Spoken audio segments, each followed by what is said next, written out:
What's the meaning of this? Hindi alam ni Mara kung ano ang dapat na maramdaman o kung ano ba ang dapat na maging reaksyon niya. Ang bababoy niyo! Nanlalaki ang mga mata ng kanyang boyfriend at ng kanyang matalik na kaibigan. Mabilis na hinagilap ng dalawang mga bagay para matakpan ang makasalanan na katawan ng mga ito. Mara, I can explain. Agad na inilayo ng dalaga ang kamay niya para hindi siya mahawakan ito. Don't you fucking touch me! Ang dumi-dumi mo! Nanginginig ang buong kalamnan niya. Dahil na rin siguro sa gulat, galit at pandidiri. Mara, malakas na sinampal niya ang kaibigan. Magulo pa ang buhok nito, maging ang lipstick nito ay kalat na rin. Hindi ko sinasadya. Hindi siya makapaniwalang tumingin dito. Bago niya ibato sa mga ito ang binili niyang cake na para sana sa mga ito. Ngunit ito lang ang aabutan niya. Kailan pa, ha? Tanong niya. Hindi namin sinasadya. Fuck you! Kailan pa? Kailan niyo pa ako tinatarantado, ha? Pang ilang beses na to. Kailan pa kayo nagsisex, ha? Nandidilim ang paningin niya. Pakiramdam niya kung magtatagal pa siya doon ng kahit 1 minuto. Baka mawala lahat ng poise niya sa katawan. I'm sorry, Mara. Napatawa na lang siya na sarkastiko. Agad siyang tumalikod para pigilan ang pagkamuhi na nararamdaman niya. Nakakadiri kayo. Malamig niyang saad bago tuluyang naglakad palabas ng hotel room na yon. How can these things happen? Mahal naman niya ang kanyang boyfriend. Bonus na nga lang siguro yon. Dahil isa siyang successful na businesswoman. Maganda, nanggaling sa matinong pamilya. Ngunit lolokohin lang siya ng lalaking to. Sa matalik niyang kaibigan, mga hayop. Cancel the event. He cheated on me. Utos niya mula sa kausap sa cellphone. I-follow up ko na lang ba yung refund, ma'am?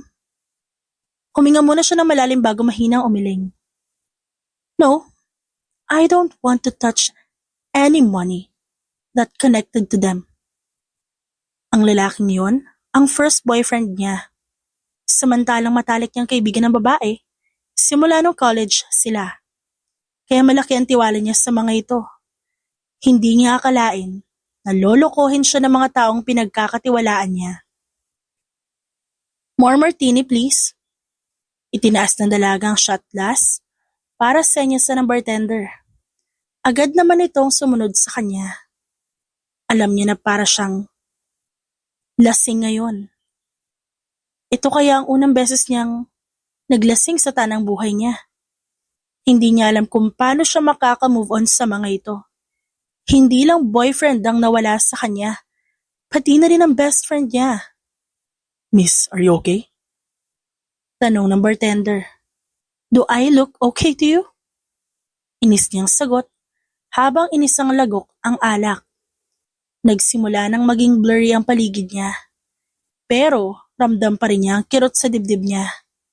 Pilit niyang pinapawi ang sakit sa bawat shot, pero kahit ilang martini pa ang inumin niya, hindi mabura sa isipan niya ang imahe ng dalawang taong pinagkatiwalaan niya.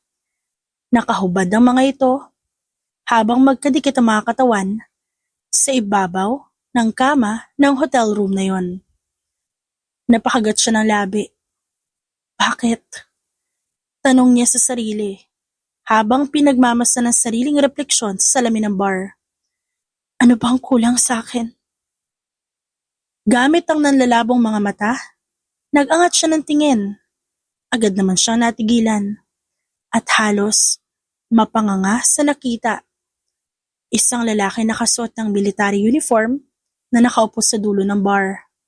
Tahimik itong umiinom ng whiskey, pero ang aura nito, dominante, malamig at sobrang gwapo. At agad siyang nahila ng presensya nito. Para siyang binatukan ng tadhana. Oh fuck! Yan ang tipo kong lalaki. Bulong niya. Hindi na siya nagdalawang isip pa. Tumayo siya na medyo pasuray pa. Pero hindi niya hinayaan na matalo siya na alak. Agad na tinungo niya ang pwesto ng lalaki. Nang sa wakas makalapit siya, tumigil siya sa harap nito at tinignan to ng diretso sa mata. "Hi, soldier." Mapang-akit niyang bati. "Do you want to earn fast?" Gulat naman ito. Ngunit agad na pinagtaasan siya ng kilay. "Excuse me?" "Hindi ako lasing." Para hindi malaman ang sinasabi ko. Lumapit pa siya ng konti, kaya halos nagkadikit ang katawan nila. "You're hot. I'm broken. Let's help each other." Dahil sa sinabi niya, napangiti ito ng bahagya, ngunit hindi ito tumugon. Umangat ang tingin nito sa kanya. Seryoso ito at malamig na parang nakakapanindig balahibo ang pag-scan nito sa buong pagkatao niya. "I'll pay you well." Dagdag niya sabay abot ng calling card niya. "But tonight, just pretend you're mine." Tahimik naman ang lalaki. Ilang segundo pa ang lumipas bago ito tumayo. Doon niya lang napagtanto na matangkad ito at matikas. Higit sa lahat, delikado ang dating. "My name's Hiro." Mahinang sabi nito. "And I don't need your money. But I'll take you up on that offer." Hindi na siya nagtanong pa. Hinila niya ito palabas ng bar. At sa bawat akbang, tila unti-unting nawawala ang bigat sa dibdib niya. Kumikirot ang ulo ni Mara nang imulat niya ang mga mata. Nahihirapan pa nga siyang magmulat ng tuluyan. Dahil na rin siguro sa dami ng alak na nainom niya.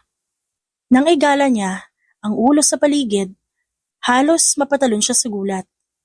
May katabi siyang lalaki sa kama. Agad niyang tinakpan ang bibig para hindi makagawa ng ingay dahil sa gulat. Pero agad din siya natigilan nang pagmasdan niya ang itsura nito. Mahimbing itong natutulog. Matangos ang ilong nito. Namumula ang may katamtamang kapal ng labi. Ang kilay nito itim na itim. Para itong western boy. Maging ang pilikmata nito may kahabaan din. Nangunot ang noo niya habang inaalala ko anong nangyari kagabi. Ano nga ba ang ginawa niya kagabi sa gwapong lalaking ito? Napahagat siya ng labi. Hindi niya talaga maalala. "You should sleep more." Halos kumabog ng malakas ang puso ni Mara nang marinig ang husky na boses nito. Napaka-sexy na parabang kahit sinong makarinig, mahuhulugan ng panty. I have to work." Wala sa sariling sagot niya.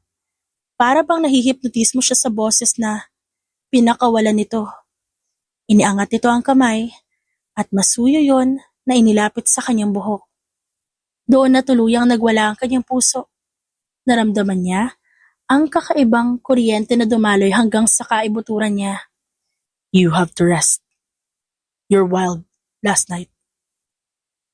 Hindi niya alam kung bakit, pero naramdaman niya pag-iinit ng kanyang pisngi. Balak niya sanang takluban ang sarili ng kumot. Ngunit napahinto siya dahil sa muling marahan na haplos ito sa kanyang buhok. May parte sa puso niya ang napapakalma nito, na parang kayang-kaya niyang matulog ng buong araw, basta nakadikit to sa kanya. Agad naman niya ipinilig ang ulo at walang sabi-sabi na tumayo para makalayo siya dito. Ngunit ganun lang ang pagkugulat niya nang mapagtanto na underwear lang ang suot niya. Nanlalaki ang mga mata niya, na hinila ang kumot para takpan ang sarili. Ngunit agad siyang napatili nang bumungad sa kanya ang topless na katawan ng lalaki. At ang malala, naka-boxer lang ito. "So, we really did that?" Kinakabahang tanong niya, kahit pa alam niya na ang sagot. Dahil naramdaman niya ang bahagyang sakit sa ibabang bahagi niya. Bumakas naman ang hindi may paliwanag na pag-aalala sa mga mata nito. "Why? Pinagsisisihan mo ba?" Nagulat siya sa naging tanong nito kaya mabilis siyang umiling. No, I'm just making sure." Nag-aalangan niya sagot. Natila ba takot siyang masaktan niya ito? Mahigpit na nahawakan niya ang kumot na nakatapis ngayon sa kanyang katawan. Napakurap-kurap naman siya habang pinipigilan ng sarili na mapatitig sa nakalitaw na abs ng lalaki. I'm sorry about last night. I'll compensate you. I'll pay you well. Paninigurado niya dito. Hinagilap niya pa ang shoulder bag para kunin ang cheque doon. Mayaman ka? Mula sa sinusulatan na cheque, nilipat ang tingin niya sa lalaking nakapangalumbaba sa ibabaw ng kama na tila kuryosong nakatingin sa kanya. I guess. I own the Pinedas Empire. Medyo nagdududa na rin siya sa sarili niya. Mayaman nga ba siya? The makeup and jewelry brand? Oh, so you're like rich? Nang matapos magsulat, tumayo siya at inabot dito ang cheque. I'm rich, pero hindi naman masyado. Mahinang aniya. Here's my first payment. Agad naman na tumingin to sa kanya, bago tinignan na nakasulat. 100,000? I can give you more. Anything that you will ask. Just be my bedmate. Kitang-kita niya ang gulat at pagkamangha sa itsura nito. I mean, just bedmate. You'll sleep beside me. Alam niyang weird nga yun pakinggan. Pero para sa kanya, wala lang yun. Naramdaman niya na komportable ang katawan niya sa tabi ng lalaking to. Aalis na ako. Kung may kailangan ka, you can call me. Ibibigay ko sa iyo yung number ko pagkatapos ko maligo. Sabi niya pa bago kunin ang nagkalat niyang damit. Sugar mommy na kita?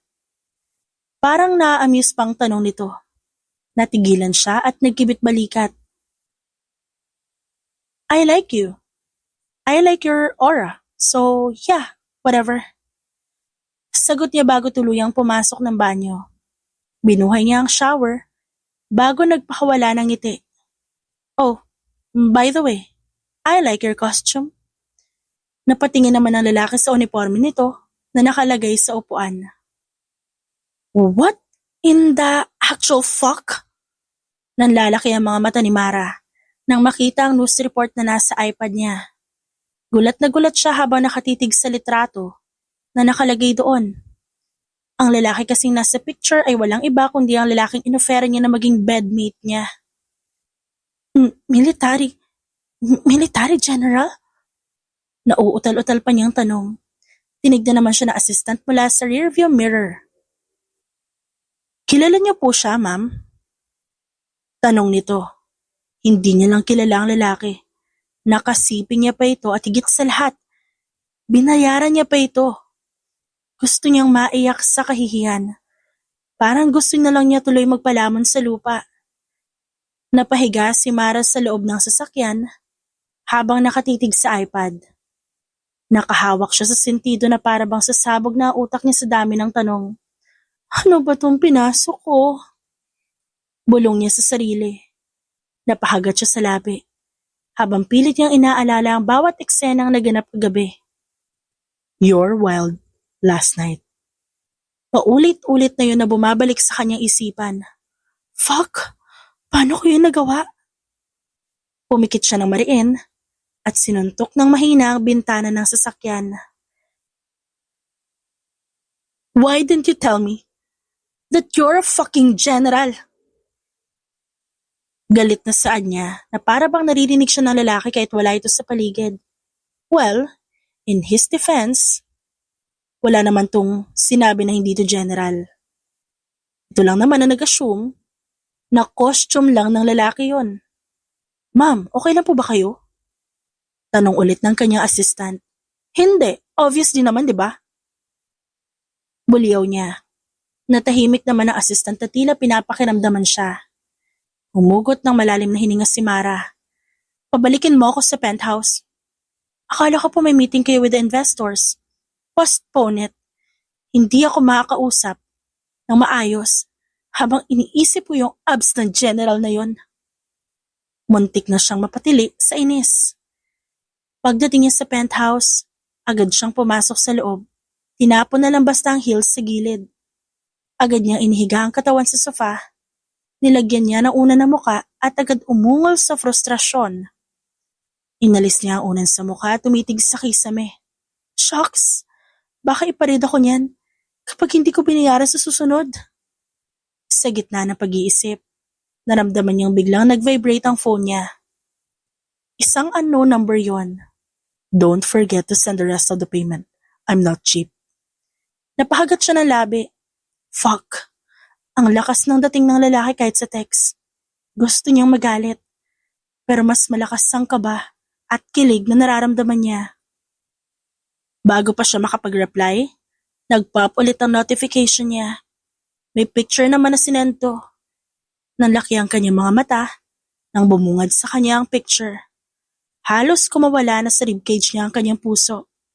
Shirtless si Hiro habang nakasuot pa ng dog tag. May hawak itong kape at nasa loob pa rin ang hotel room. Missing your bedmate already? Sumiklap ang buong katawan niya. Para siyang nasusunog sa hiya at sa kung ano pa mang damdamin na ayaw niyang pangalanan. Hindi siya nag-reply. Pero ilang segundo, sinave niya ang number nito. Hindi niya mapigilan na mapangiti. Lalo na nang itype niya na ang pangalan nito. Mr. General. Aniya, bago lagyan ng kagatlabing emoji. Pinatong niya ang phone sa dibdib, pero hindi siya mapakali. Napapikit siya habang pilit kinakalma ang sarili. Shit, anong ginawa ko kagabi? Pero kahit ilang ulit niyang tanungin ang sarili, wala pa rin siyang matandaan. Ang natatandaan lang niya ay ang matigas na dibdib ni Hiro, ang malamig pero nakakakuryenteng boses nito, at ang halik na parabang kuryente sa bawat himaymay ng kaluluwa niya. Tumayo siya at lumapit sa minibar. Nagbukas siya ng wine, kahit na hindi pa tanghali. Kailangan ko ng lakas ng loob. Hindi pwedeng matinong mara lang ang haharap dito. Pagkatapos na isang lagok, tinapunan niya ng tingin ang kanyang phone. Wala nang kasunod na text ang lalaki. Pinulot niya ang phone. Sinusubukan niyang mag-reply. Pero hindi niya alam ang ilalagay. Bawat tinitipa niyang letra, binubura niya. Paulit-ulit siyang nagtatype, pero binubura niya rin ng binubura. Fuck this. Denial niya ang number nito. Sobrang kaba, halos mabali na ang hinlalaki niya sa kakapindot. Nagring lang ito hanggang sasagutin ng lalaki. Miss me already? Malamig pero nakakainis na tanong nito. Nakagat niya ang ibabang labi. Listen, Mr. General. I wasn't myself last night, okay? I was drunk, emotionally damaged and wild. Singit nito na halatang may ngisi sa kabilang linya. Hiro! Napalakas ang boses niya. Hindi niya namalayan na namumula na siya sa inis at hiya. Relax. I didn't record anything kung yun ay inaalala mo. Hindi siya nakapagsalita. Hindi niya yun naisip. Pero ngayon na sinabi ng lalaki, napaisip siya lalo. Fuck, may posibilidad pala yun. I don't kiss and tell. Dagdag pa nito, but I do remember everything. Stop talking. Umupo siya sa gilid ng sofa habang hawak pa rin ang wine glass. Ayoko nang maalala pa. Too bad. I plan to remember it forever. Napahawak siya sa leeg. Dahil kumakalat na naman ang init. Anong gusto mong kapalit? Ha? Para sa katahimikan mo? Money? Property? Jewelry? Name it. Muling natahimik si Hiro bago ito muling magsalita. Have dinner with me. Nalaglagan pa kanya dahil sa gulat. Hindi niya yun inaasahan. What? Dinner. One night. No strings. Just us. Us? There's no us. Not yet. Pero kung titig mo pa lang kagabi, parang gusto mo na magpakasal sa akin. Shameless. Napapikit siya at parang gusto na isampal sa sarili ang phone. Dahil na rin sa hindi niya mapigilan ng pagngiti. But I made you smile. Didn't I? Husky ang boses na tanong nito. At oo, napangiti siya. Kahit ayaw niya. Kahit pilit niyang pinipigilan. Send me the address. Aniya, sa huli, bago'y binaba ang tawag. Inayos ni Mara ang sarili habang papasok sa loob ng high-end restaurant. Suot niya ang navy blue satin dress na hapit sa katawan. Wala siyang pakialam kung anong iisipin ng ibang tao. Basta, bumawi lang siya sa sarili niya ngayong gabi. Pagkapasok niya, agad siyang sinalubong ng isang waiter. Miss Pineda, right this way. Tumango lang siya bago naglakad. Pinagmasdan niya ang paligid, lahat ng tao. Naka-designer bags, designer clothes, at mukhang mayaman. Mabango ang paligid, classy ang lighting. Parang mismong pera ang naaamoy sa buong lugar. Nang lumiko siya sa hallway, papunta sa private dining area, bigla siyang napatigil. Sa isang corner table, nakita niya nakaupo si Jace, ang ex niya. At katabi nito si Tanya na may malawak na ngiti. Nang mapansin siya ng mga ito, sabay pa na napatingin ng mga ito sa kanya. Halos sabay pang umiti ang mga ito. Yung tipong mapagkunwari at punong-puno ng kayabangan. Parang gustong ipamukha ng mga ito sa kanya kung sino ang nanalo sa huling laban. Pinipigilan niya ang sarili na mapangiwi. Pero naramdaman niya ang paninikip ng kanyang dibdib. Hindi na sana niya papansinin pa ang mga ito. At maglalakad na lang siya palayo. You're late. Malamig, pero pamilyar na boses ang sumalubong sa likod niya. Dahil doon, mabilis siyang napalingon. Nakatayo si Hiro, suot, ang dark navy suit, crisp, ang white shirt, at halatang bagong ligo. Nakaslick back ang buhok nito, at pitpit ang isang bouquet ng rare black roses. Parang nag-slow motion ang lahat. Maging ang mga taong nandun, tila natahimik sa presensya nito. Traffic. Aniya. Pilit ang ngiti habang inaabot ang bulaklak. Nagpanik ka ba? Tanong nito nang bahagyang yumuko para halikan ang pisngi niya. Ramdam niya ang mga matang nakatingin sa kanila. Lalo na ang dalawang taong gusto niyang lamunin ng lupa. Hindi. Maikling sagot niya. Pero sa loob-loob niya parang gusto niyang yakapin si Hiro at sabihin salamat sa pagdating nito. Sa pagligtas sa kahihiyan na dapat ay tatakasan niya. Hinawakan ni Hiro ang bewang niya at sinimulan siyang i-guide papasok sa loob. I booked the entire VIP floor. I hate noise. Oh, I see. Tanging nasabi niya. At habang umaakyat sila sa hagdan, nilingon niya ang dating kaibigan at ex na ngayon para bang nakalimutan kung paano huminga. Napangiti siya. Hindi dahil gusto niya ipamukhang masaya siya, kundi dahil sa totoo lang, mas masaya nga talaga siya. Pagdating nila sa taas, bumungad agad ang eleganteng VIP lounge. Tahimik ang paligid, may jazz na tumutugtog sa background, at amoy mamahaling wine ng hangin. Walang ibang tao, silang dalawa lang. Pumili si Hiro ng table sa may glass wall. Kita mula roon ang buong city lights ng Maynila. Para silang nasa itaas ng mundo, malayo sa lahat ng gulo sa ibaba. Iniupo siya nito sa velvet chair na parang prinsesa. Tahimik lang si Mara habang sinusuri ang kilos ng lalaki. Swabe ito kung gumalaw at kalmante lang. Pero ramdam niya ang kapangyarihan sa bawat galaw nito. Naglabas si Hiro ng lighter at sinindihan ang kandila sa gitna ng mesa. You look stunning. Bulong nito habang nakatitig sa kanya. Napairap siya. You said, no strings. Don't flirt with me. Too late. You are already blushing. Hindi ako. Naputol ang salita niya na magsimulang tumugtog ang soft piano version ng Lavian Rose. Parang tinutulungan pa talaga siyang mahulog. Nagtaas to ng kilay. You like music? Pwede na. Sabay inom niya ng tubig, habang pilit nilalabanan ng init sa muka. Tinapik nito ang mesa. So, who are those two? Downstairs. Napahagat siya sa loob ng pisngi. Ex ko. At ex-best friend. Figures. Yung lalaki ay yabang na aura. Yung babae trying too hard. Napangisi siya sa sinabi nito. Sharp ang eyes mo ah. Natatawang ani niya. Military training. Tumango ito na parang wala lang. Gusto mo silang pagsilosin palalo? Napakunot noon niya. What do you mean? Tumayo ito bago lumapit sa kanya at yumuko.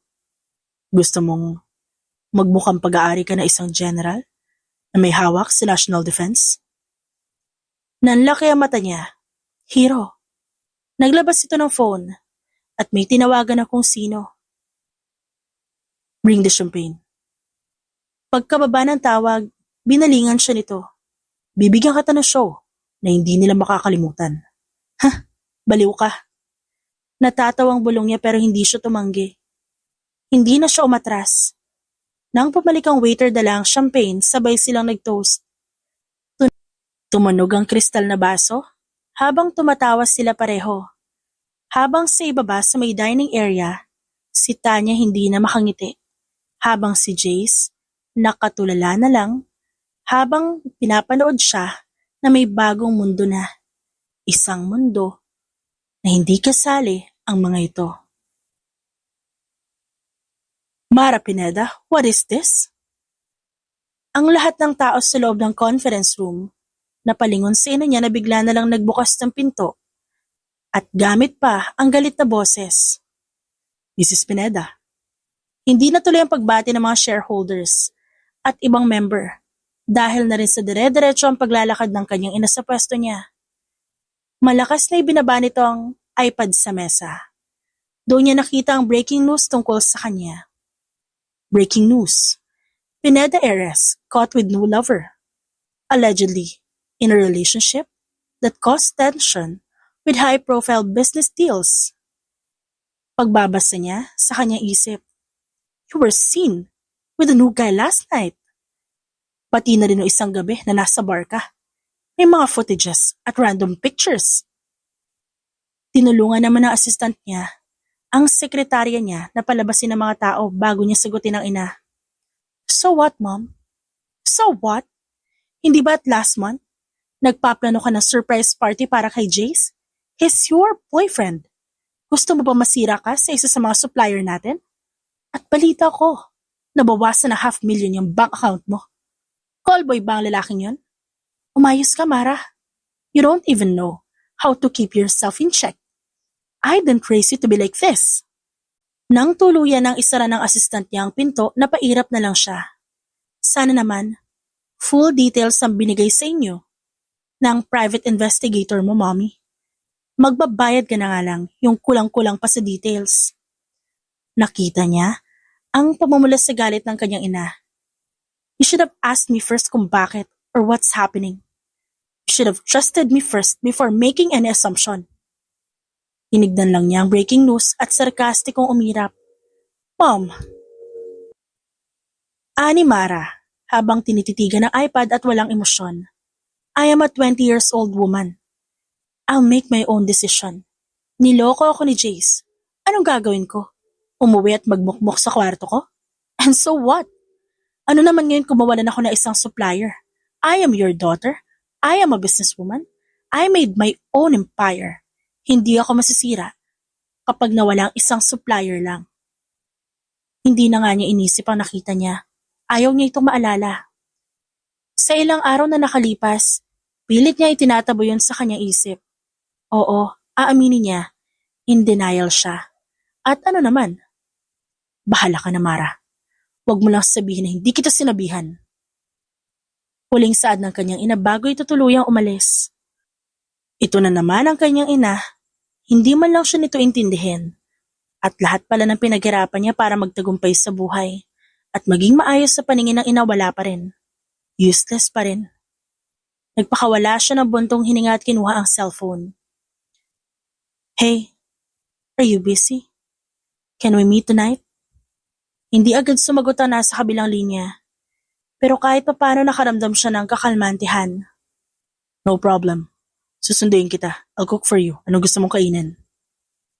Tuluyan ang kumalma ang kanyang nalulungkot na sistema, lalo na dahil sa lambing ng tono nito. I want spicy food. Just seafood. With wine. Copy that, Commander. Hindi niya mapigilan na mapangiti dahil sa sinabi nito. Mahina na lang siyang napailing. See you later. Mahinang aniya bago patayin ang tawag. Kunot na kunot ang noo ni Mara habang naglalakad sa lobby. Kalalabas niya lang mula sa elevator at naabutan niyang nagkakagulo ang mga tauhan niya. Hindi niya nga rin magamit ang elevator dahil sa puno ito. Maging ang mga hagdan puno rin. Wala namang emergency announcement. Kaya hindi niya alam kung ba't nagtatakbuhan ang mga tauhan niya habang tumitili. Oh my gosh, sobrang pogi!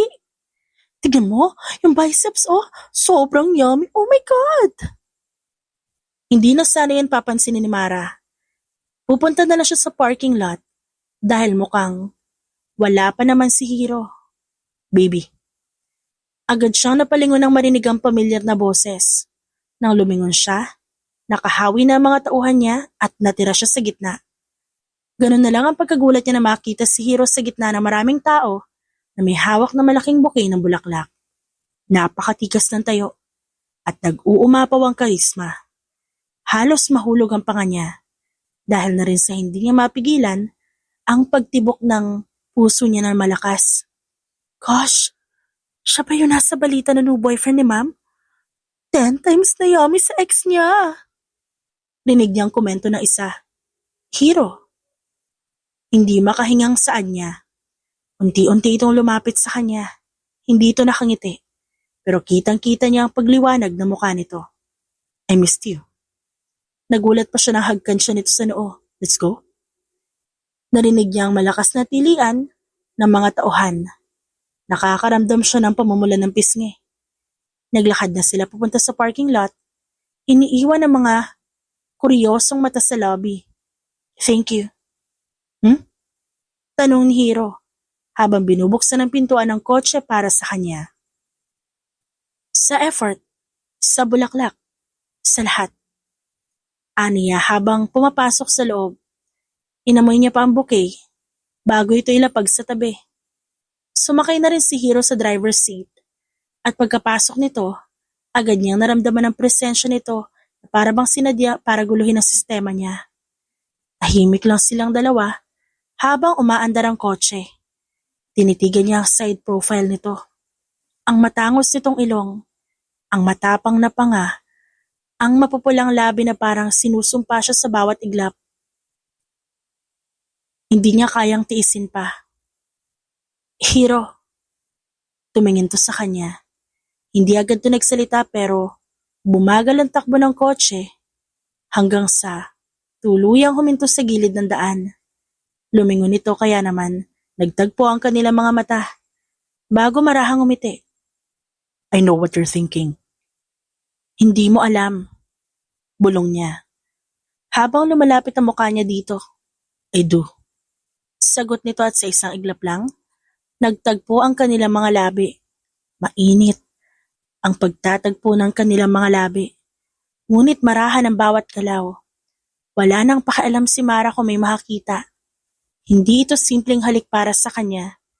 Ito yung mga tipo ng halik na parang gustong kabisuduhin ang bawat hinga ng isa't isa.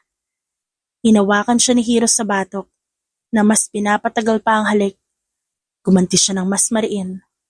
Halos umakyat na siya sa kandungan nito dahil sa init ng katawan niya. Hiro. Napasinghap siya nang kumalas sandali ang lalaki para huminga. I want you. Bulong nito. Halos boses demonyo sa pangaakit. Right here, right now. Napahagat siya ng labi. Ramdam niya ang bilis ng tibok ng puso niya. Parang may bulkan sa loob ng dibdib niya na handang sumabog. Pero pinigilan niya ang sarili. Hindi pwede. May dinner tayo, di ba? Kunwari kalmado niyang sagot. Kahit nagliliyab na buong pagkatao niya. Sumandal ito sa upuan at ngumisi. Fine. Dinner muna, then dessert. Napairap siya pero hindi na itago ang ngiti. Anong dessert? You. Bumilog ang mga mata niya, shameless as ever. You like it. At totoo nga, gusto niya. Gusto niya ang presensya nito. Ang init, ang halik, at kung paano nito pinapatibok ang puso niya na parang ang lalaki ang kanyang first love. Umiiling-iling ito bago muling pinaandar ang sasakyan. Hindi naman niya mapigilan na mapahawak sa kanyang dibdib. Dahil sa mga oras na yon, alam niyang delikado siya. Pagkapasok nila sa General Mansion, agad siyang nagpalingalinga. Malinis ang buong paligid. Elegante, maskulado pati ang interior. Gaya ng may-ari. Napapalibutan ito ng glass walls na may black marble floor. Leather couches na mukhang mas mahal pa sa buwan ng sweldo ng assistant niya. This isn't what I expected. Akala ko, puro bare walls at baril ang laman ng bahay mo. Gusto mo yon? Tanong ni Hiro habang hinuhubad ang coat nito. Nakaputing dress shirt lang siya ngayon at kahit simpleng itsura lang hindi pa rin nawawala ang dangerous at hot aura nito. Depende. Sagot niya habang tinatanggal ang heels. May baril ba? Meron. Pero ikaw ang mas delikado. Binalingan siya nito at kinindatan. Tumaas ang kilay niya. Cute. Tinuro ni Hiro ang open kitchen. Upo ka muna. I'll prepare the food. Tumango naman siya, pero napansin niya ang favorite wine niya na nasa mini table. Ito ba ang wine natin? I love this one. Sinulya pa naman siya ng binata bago tumango. Oo, kinokolekta ko. It's your favorite. How do you know? I listen and observe. Simpleng sagot nito habang abala na sa kusina. Pinapanood niya ito habang inaayos ang plates. Parang may sariling rhythm ang bawat kilos nito. Bago pa siya makapagsalita, inabot ni Hiro ang isang wine glass at nilagyan ng red wine. Try this. Pangtanggal ng stress at ng pagka-wild. Mas masarap na yan ngayon. Tinanggap niya yon. Ikaw yata ang dapat tanggalan nun. Hirap niya dito. Ngumisi ito. Sabi ko naman, dessert ka mamaya. Yabang. Pero uminom din siya ng wine. Habang hindi niya kinakayang mag-iwas ng ngiti.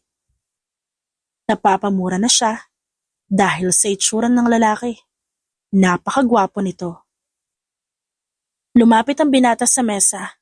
Dala ang steaming hot na spicy seafood na may pasta rin sa side. Careful, it's hot. Like you. Napapikit siya sa hiya at kilig. Stop flirting. I'm not. I'm confessing. Umupo siya at tinikman ng pasta. Napahagat siya ng labi. Shit, ang sarap. You say that now? Wait till later. Hiro? Pinipilit niyang huwag matawa, pero hindi niya mapigilan ang sarili. You're too much. Only for you. Uminom siya ulit ng wine.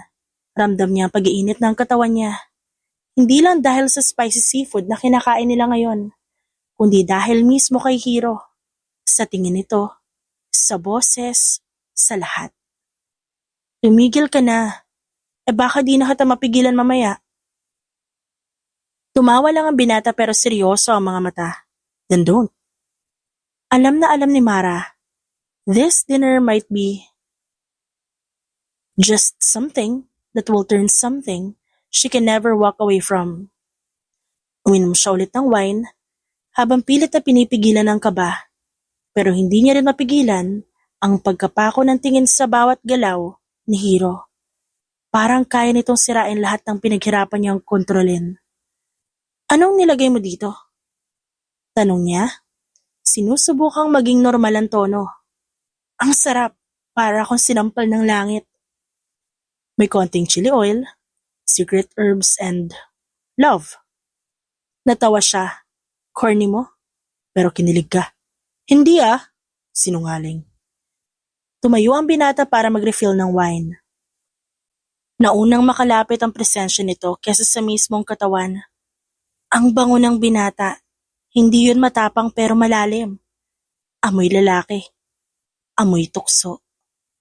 Umikot ito sa mesa at pumesto sa likod niya. Dahan-dahang ibinaba ang bibig sa tenga niya. You've been so tense lately. Let me take care of you tonight. Hiro, mahina ang boses niya. Nanginginig, pero hindi dahil sa takot, kundi dahil sa anticipation. Napapikit siya nang maramdaman ang init ng palad nito sa balikat niya. Walang pagdududa. Niwala ng pake kung may mali ba.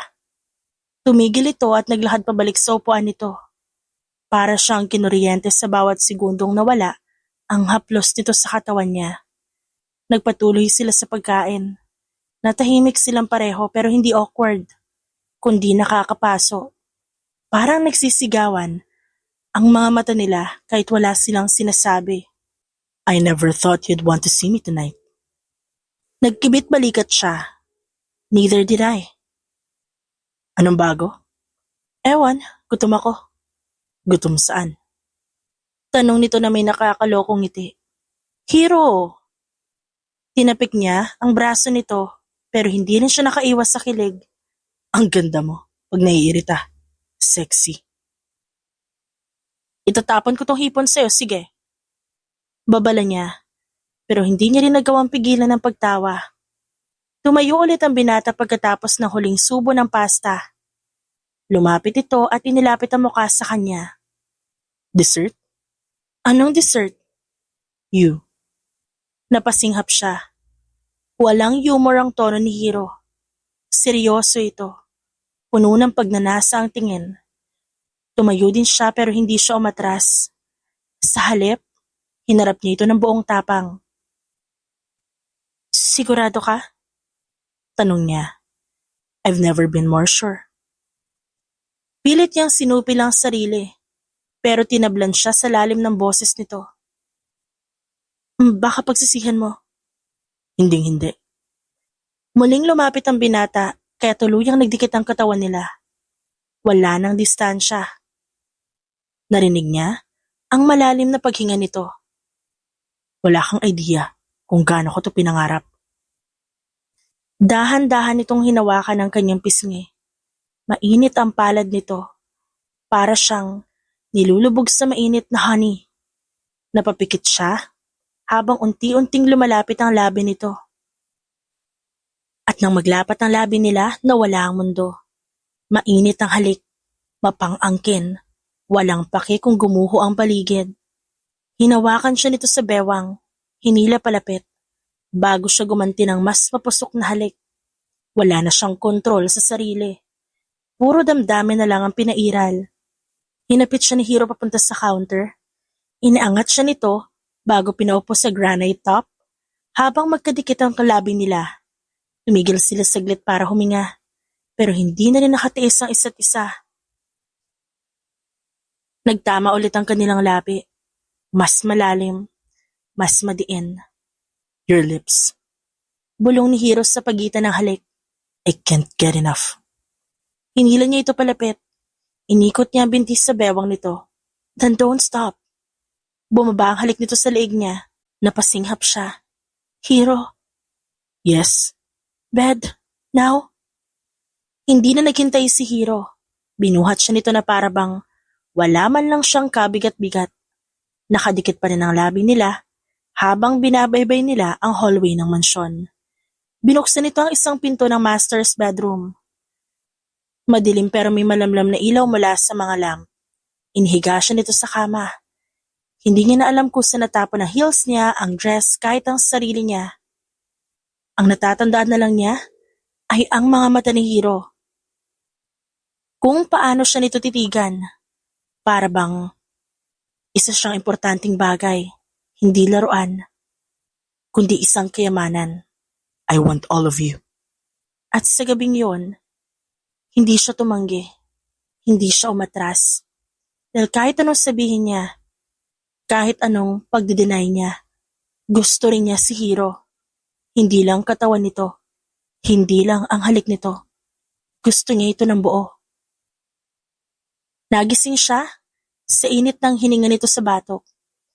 Mahigpit ang yakap ni Hiro para bang natatakot itong mawala siya kahit pa magkasama na sila. Bumuntong hininga siya at bahagyang umiti. Hindi niya na kailangan magpanggap ngayong gabi. Hindi niya na kailangang itago kung gaano niya rin ito kagustong kasama. Kumilos siya para bumangon pero hindi na siya ni Hiro pabalik. 5 more minutes. Bulong nito, paos at mababa ang boses. Hindi tayo natulog. Gising na gising ka buong gabi. Iritado niyang bulong habang nangingiti. Tumawa ito, mababa at lalong nakakakiliti sa kanyang pandinig. Kasalanan mo to. Hindi kita mapakawalan. Hiro, napapikit siya habang inaalala ang nangyari. Ang bawat haplos, ang bawat halik. This changes everything. Yes, because I'm not letting you go again. Bago pa siya makasagot, biglang tumunog ang cellphone nito. Pareho silang napatingin doon na nasa nightstand. Nakadisplay ang caller ID. Private line. Military line. Mahinang sabi ni Hiro, answer it. Utos niya. Agad pumangon ng binata at dinampot ang cellphone. Tumalikod dito habang sinasagot ang tawag. Narinig niya naging seryoso agad ang tono ng boses nito. Yes, this is General Ortega. Tahimik siya nakikinig. Hindi niya maiwasang kabahan. Ibang lakas ng kabog ng dibdib niya ngayon. Iba sa nararamdaman niya kanina. Hindi ito kilig kundi takot. I see. How many? Tumango si Hiro habang sinusubukang kontrolin ang boses niya. And the intel is verified? Tumayo siya at binalot ang sarili sa kumot. Lumapit siya sa binata, pero hindi ito lumingon. Patuloy lang sa pakikinig. Tahimik ang muka. Pero kita sa panga nito ang tensyon. We'll move immediately. Have them on standby. Send me the coordinates. Pagkababa nito ng tawag, agad siyang hinarap ni Hiro. Hindi ito nagsalita agad. Tumitig lang. Malalim. Seryoso. Ano nangyari? May gumalaw sa southern border. Isang grupo ng armed smuggler na matagal na namin binabantayan. Ngayon lang sila ulit nagpakita. Hiro, kailangan mo umalis? Tumango ito. Kailangan. Huminga siya ng malalim. Gaano kadelikado? High alert ang buong unit ko. Hinaplos nito ang pisngi niya. Pero hindi kita iiwan ng walang proteksyon. Maglalagay ako ng mga tao sa paligid mo. You can stay at your penthouse o kahit dito. Hindi ka pwedeng mapahamak. Hindi ko yan iniisip. Ayoko mapahamak ka. Lumapit siya at niyakap to. Hinalikan siya nito sa noo. Hindi ako mapapahamak. Hindi ako papayag. Marami pa tayong gabi na ganito. Napapikit siya. Gusto niyang maniwala. Gusto niyang kumapit sa mga salitang binitiwan nito. Pero alam niya kung gaano ka-unpredictable ang mundo ni Hiro. Alam niya kung gaano kabilis maaaring mawala ang lahat. Naglakad dito papunta sa cabinet. Kinuha ang uniform nito. Habang nagbibihis ito, hindi niya maalis ang tingin. Ang bawat pagkilos ni Hiro ay may tiyak na dapat gampanan. Lahat ng galaw nito may bigat, may lalim, may paninindigan. Maghihintay ako. Mahinang bulong niya. Lumingon ito bago marahan na tumingin sa kanya na para bang siya lang ang mundo nito. And I'll come back to you. Nang matapos ito mag-ayos, lumapit ito at hinalikan siya. Walang kaparehong halik. Hindi ito kagaya ng halik nila kagabi. Hindi ito kagaya ng halik nila kagabi. Hindi ito puno ng tukso kundi puno ng pangako. Lock the doors. Don't talk to anyone unless I send them. Bili nito. Tumango siya. Be safe. I will. Lumabas na ng kwarto si Hiro.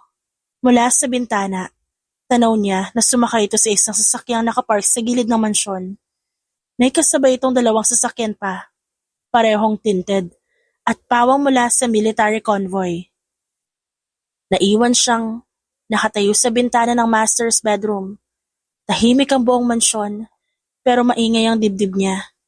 May apoy pa ring naiwan sa balat niya, mula sa mga halik ni Hiro. Pero higit sa lahat, may iniwang apoy sa puso niya, isang bagay na hindi na kayang itanggi.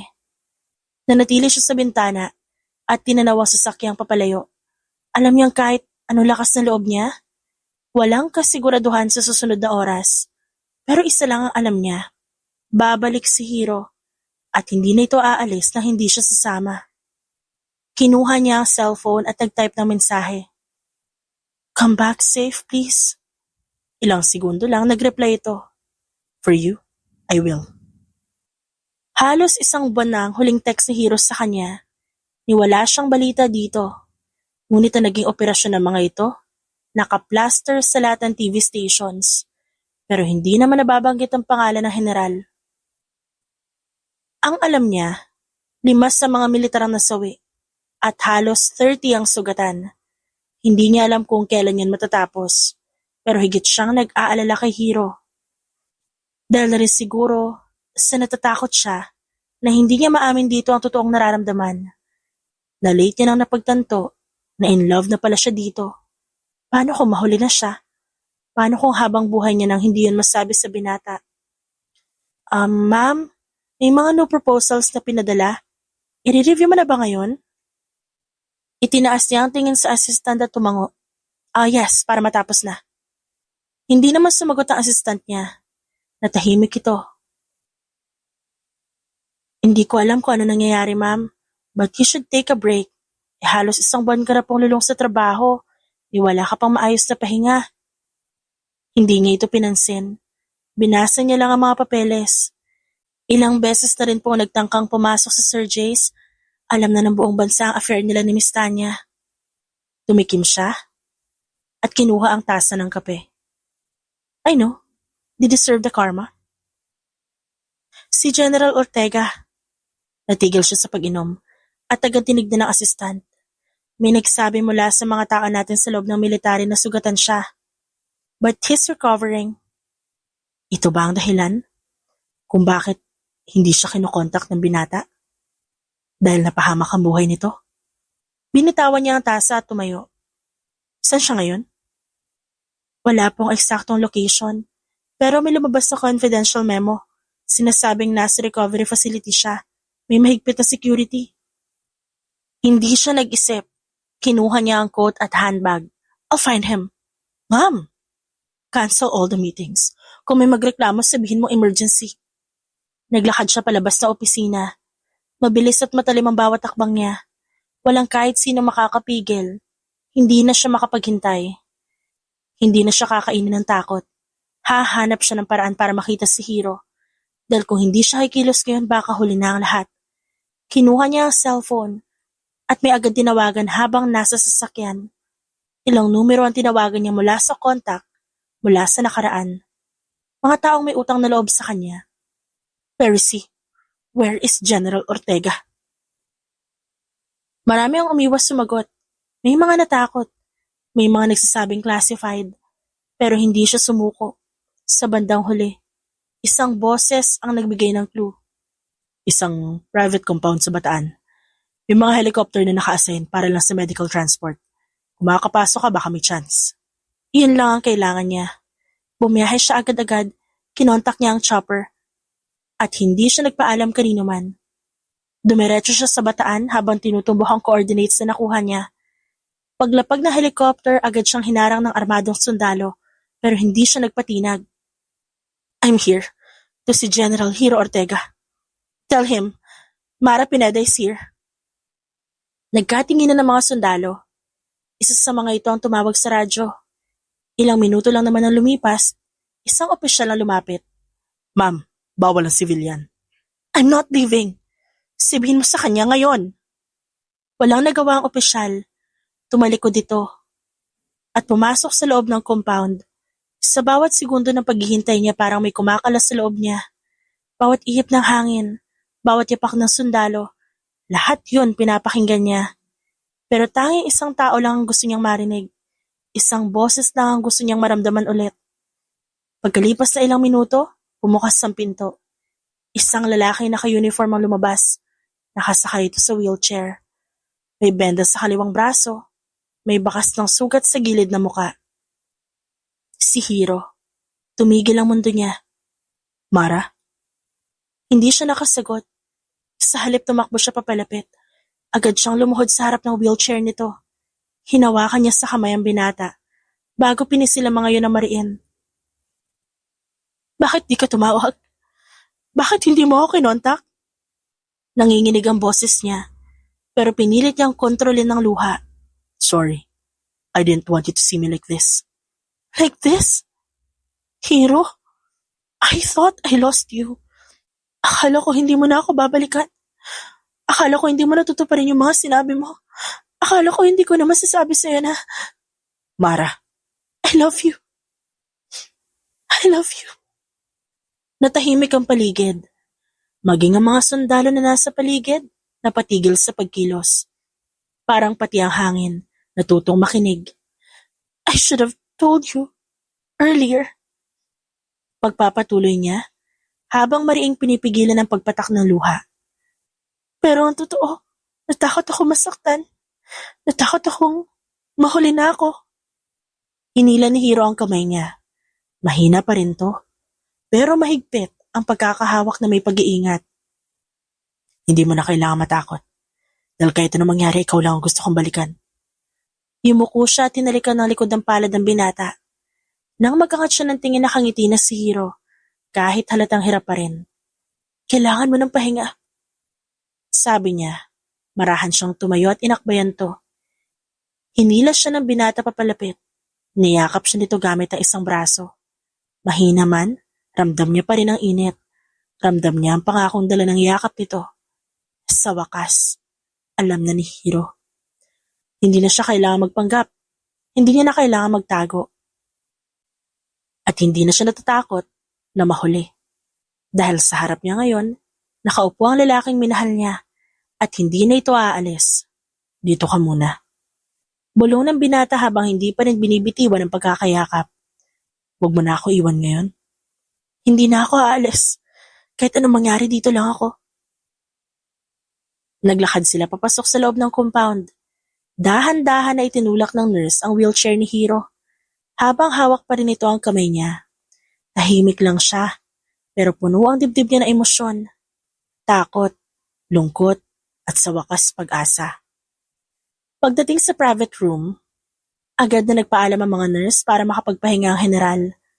Tumayo siya sa tabi ng kama habang pinagmamasdan to na inaalalayan papunta sa kama. Masakit pa ba? Tanong niya habang inaayos ang unan. Konti. Sagot nito pero kita niya sa mukha nito ang pagod. Pero mas mabigat yung hindi kita nakikita.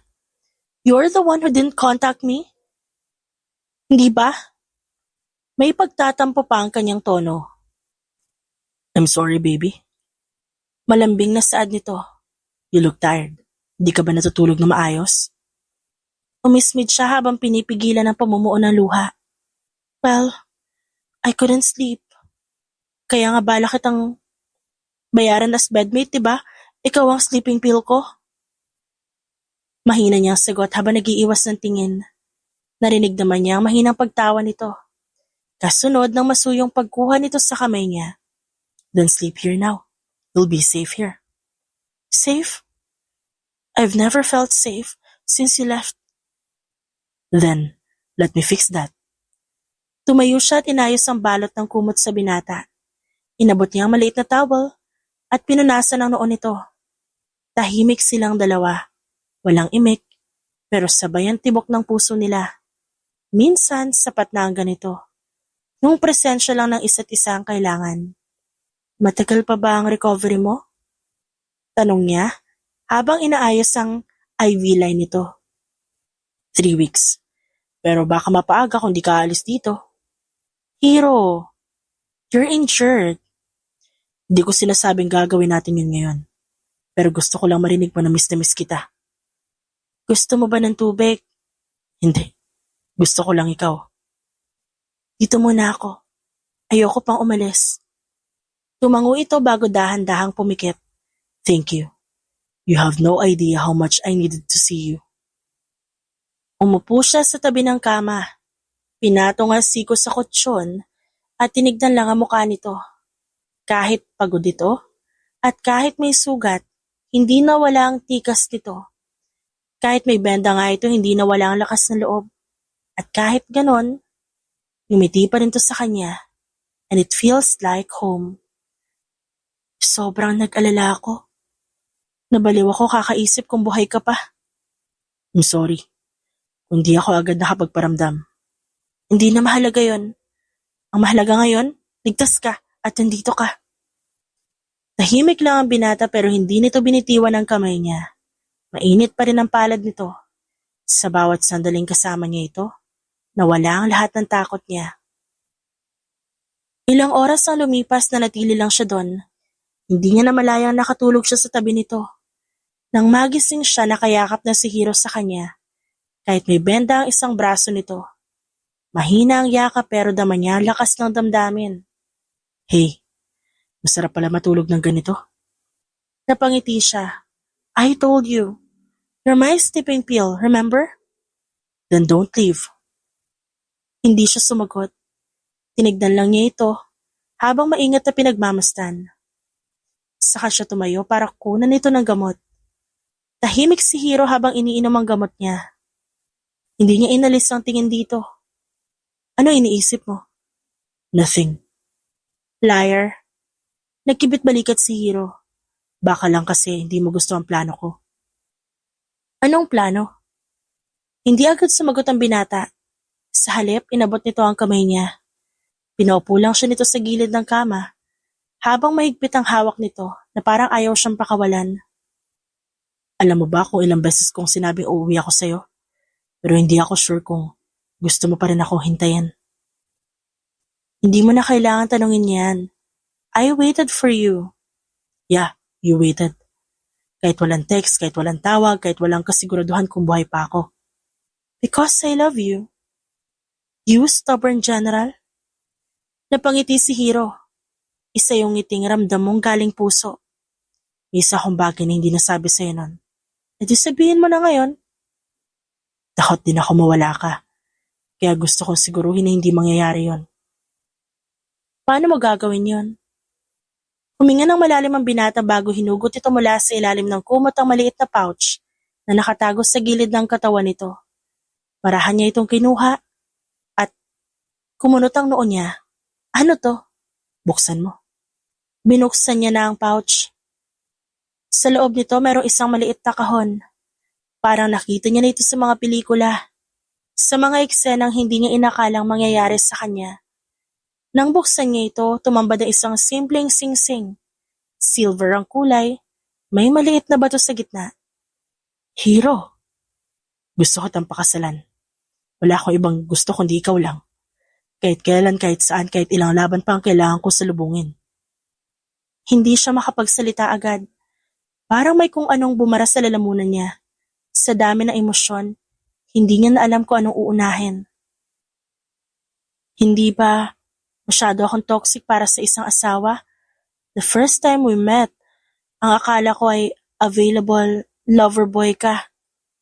Tanong niya, habang pilit na nililihis ang damdamin. Umiling si Hiro. You're everything I need. Hindi kita mahal dahil perpekto ka. Mahal kita kahit lahat ng mood swings mo. Kahit galit ka minsan sa mundo. Mahal kita dahil ikaw yan. And I'm the one who took your first night. I should be held accountable. Napahawak siya sa dibdib niya. Mabilis ang tibok ng puso niya. Parang sasabog. Parang lalabas sa dibdib niya. Hiro. Hinawakan nito ang kamay niya. Iginiya papunta sa dibdib nito. Feel this. Kahit sugatan ako, ikaw ang dahilan kung ba't lumalaban pa rin to. Hindi niya mapigilan ang luha. Pumatak ito ng sunod-sunod habang nakatingin sa mata ng lalaki. Mata na puno ng pag-ibig. Mata na hindi niya kayang takasan. Pumayag ka na. Kahit hindi ngayon ang kasal. Basta alam ko sa dulo ng araw ikaw pa rin ang gusto ko makasama. Hindi mo pa ako tatanungin na maayos? Pilit niyang biro. Habang umiiyak. Hindi ako makatayo. Wala rin akong bulaklak. Pero ibibigay ko sa iyo ang buong buhay ko. Pwede na ba yon? Mabilis na lumuhod siya. Sa halip na si Hiro ang mag-propose sa kanya, siya ang yumuko at humalik sa kamay nito. Wala akong ibang gusto kundi ikaw lang. Kaya yes, a million times yes. Natawa ang lalaki habang hinihila siya nito palapit at ikinulong sa bisig kahit may benda pa rin ang braso nito. Thank you. You made me the happiest general alive. Happiest civilian ka na sa akin. Akin ka na. Forever. I can't complain naman po, di ba? Kahit ayoko. Mula sa lounge narinig ni Hiro ang tinig. Malambing ang tinig nito kahit obvious naman na sarkastiko yon. Anak, just do it for our family. He was 24 years old that time. Isang sikat na opisyal ng militar ang kanyang ama. Siya na rin ang ikapito sa bawat henerasyon ng pamilya nila na pumasok din sa pagiging militar. May magagawa pa ba ako, ma'am? Ikaw na nag-setup nito. Oh, I wish it worked well. Nangalingunin niya ang pinagmula ng boses. Ganun na lang ang pagkatigil ng mundo niya. Parang na-starstruck siya sa kagandahan ng dalagang nagsasalita. Halata din to sa pagiging elegante. May poise ito at mukhang kagalang-galang. Kahit pa nakataas na ang kilay. It will. Compatible naman kay ni Jace. Nang araw na yon, alam niya na sa sarili na tinamaan siya. Marahil nga love at first sight yun. Are you sure? You're drunk, Mara. Ilang taon na ang lumipas. Ilang taong natulog ang nararamdaman niya para dito. At hindi niya inaasahan na muling magtatagpo ang kanilang landas dahil sa tadhana. At sa isang nakakatuwang pagkakataon nangyari yon. I'm sure. I want you. Inihiga niya lang to na maayos para makapagpalit siya. Ngunit saglit lang siya nakatalikod, tumayo ito at tumama ang hita nito sa matigas na lamesa. Ow! Malakas itong daing bago paluin ang mesa. Hey, just relax. Lasing na lasing ka lang.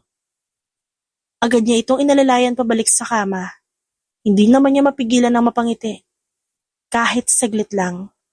Kahit hindi ito aware. Napapasaya nito ang puso niya. What? Hindi tayo noon? Natatawang bulalas ni Mara matapos niya ikwento dito ang totoong nangyari. Agad naman niyang tinakpan ang bibig nito. Shh, baka marinig ka ng mga bata. Napapailing na aniya. Hindi naman tumigil katatawa ang asawa niya. So, ang first night pala natin nung after na seafood mukbang? Malakas ang paghalakhak nito. Hindi naman niya mapigilan ang asawa sa pagtawa. Buntis ito at mukhang umi-eksena na naman ang hormones nito. At imbis na seafood lang ang minukbang, pati ako. Agad niyang pinigilan ito sa pagsasalita, lalo na makita niya papalapit na ang dalawa nilang anak na mukhang bagong gising. Mommy, Daddy! Inaantok pa na pagtawag ng mga ito sa kanila.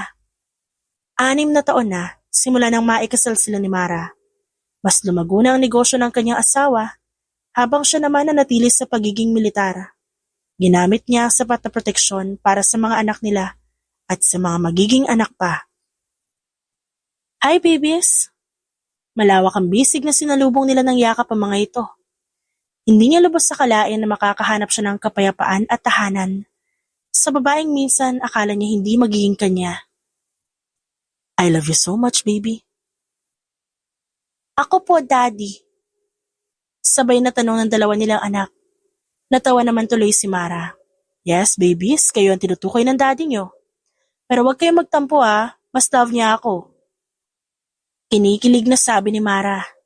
Bago sila ikasal, nag-usap si Mara pati ang parents nito.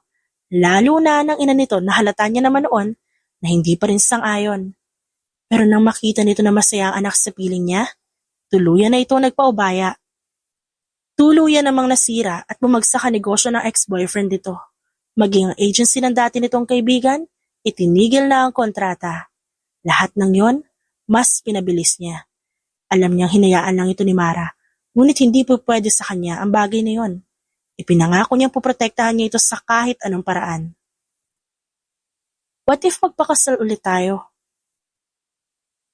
Ngumuso ang asawa niya bago tumangutango. Oo nga, magpakasal tayo, but parang ayoko din. Kasi look at me, I'm huge. Napapailing siya. Sa kalokohan ng asawa, ito ang magsasuggest, pero ito rin ang titigil sa ginagawa. Pero para sa kanya, kahit buntis ang babae, napaka-perpekto pa rin ito. San banda? Ang nakikita ko ay ang pinaka-sexy at pinakamagandang nilalang sa buong mundo. Namula ito bago siya mahinang kinurot. Sus, polero, but I love you. Hinawakan ni Hiro ang pisngi ng asawa sa kahinalikan sa ilong. Napapikit si Mara. Parang kinuryente ang buong katawan nito sa init ng labi niya. Ilang taon na sila mag-asawa pero parang kahapon lang ang unang halik. Parehong-pareho pa rin ang epekto. Parang may paputok sa dibdib. I love you, Mara. Sa lahat ng paraan. Lalo na ngayon, may baby number 3 na tayo. 3 na. Ang dami na nating anak pero okay lang. Kung ikaw ang ama kahit 5 pa. 5 agad? Masama ka, love, pero noted. Tandaan ko yung sinabi mo, ah. Baliw ka talaga. Mami, ano yung 5? Kuryosong tanong ni Luna. Napakunot na lang ano ng batang iyon habang umunguya ng pancake. Nagkatinginan sina Hiro at Mara saka sabay-sabay na tumawa. Wala, sweetheart. Number ng babies lang. Kami lang ni Zion yung babies. Ani Luna sabay hilas sa kapatid para magtago sa ilalim ng mesa. Mukhang ayaw nila ng kapatid. Eh di tayo na lang, love. Ay naku, pagod na ako kakabuntis. Sagot ng babae habang tumatawa. Pero sa likod ng mga tawang yon, damang-dama niya ang kaligayahan. Wala nang kulang. Ang pamilya niya ang buhay niya. Lahat ng hirap, luha, sakit at pagkatalo. Lahat yon naging daan para sa gantimpalang ito. Si Hiro, ang mga anak, ang tahimik at masayang tahanan. Ito na ang sagot sa lahat ng dasal niya. Tumayo si Hiro at kinuha ang gitara na nakadisplay sa sala. Matagal niya na itong hindi nagagamit. Pero ngayon parang hinila siya ng damdamin para tumugtog ulit. May request ako. Sasayawan kita. Ano? Sa harap ng mga bata? It's okay. Nasa ilalim naman sila ng mesa. Gumagawa ng sarili nilang mundo. Tumawa si Mara nang tinitignan ng kanyang mga anak na naglalaro ng stuffed toy sa ilalim ng mesa. Tumayo siya at nilapitan ng asawa. At dun sa gitna ng sala sa pagitan ng tawanan, halakhak at simpleng kaguluhan ng umaga niyakap siya ni Hiro. Tumugtog ito ng simpleng chords, yung paborito nilang kanta nung college pa sila. I never stop loving you. Alam ko, ramdam ko sa bawat yakap mo, sa bawat sulyap mo, sa bawat gising ko sa tabi mo. Mas hinigpitan ni Hiro ang yakap, parang ayaw na siyang pakawalan. At si Mara, ni minsan, hindi na muling nagdalawang isip na sa mga bisig ng lalaking ito, tuluyan siyang magiging ligtas. Sumunod naman ang kanilang mga anak, nakiyakap na rin sa kanila. Natawa si Mara, habang si Hiro sinapo ang buong pamilya sa kanyang bisig. Parang eksena sa pelikula. Pero alam nilang totoo ito. Totoong totoo. Umupo silang muli sa lamesa. Hindi na nila inintindi ang tamis ng pagkain. Dahil sa matamis ng ngiti ng bawat isa, bawat sulyap, bawat halakhak. At habang pinapanood ni Mara ang mga anak nila at ang kanyang asawa na mahal niya, tumigil ang oras para sa kanya. Forever, Mara. You're my always. Sabi ni Hiro, at sa gitna ng kasiyahan, ang mga kalat na laruan at tunog ng kutsarang tumatamas sa baso, napahawak si Mara sa kanyang tiyan. Ramdam niya ang mahinang sipa mula sa loob. Ngumiti siya, saka tumingin sa pamilya niyang nasa paligid. Ito, ang buhay na pinapangarap niya noon. At ngayon, hawak na nila ito ng buo, ng kumpleto. At hindi na nila yon kailanman bibitawan. The end.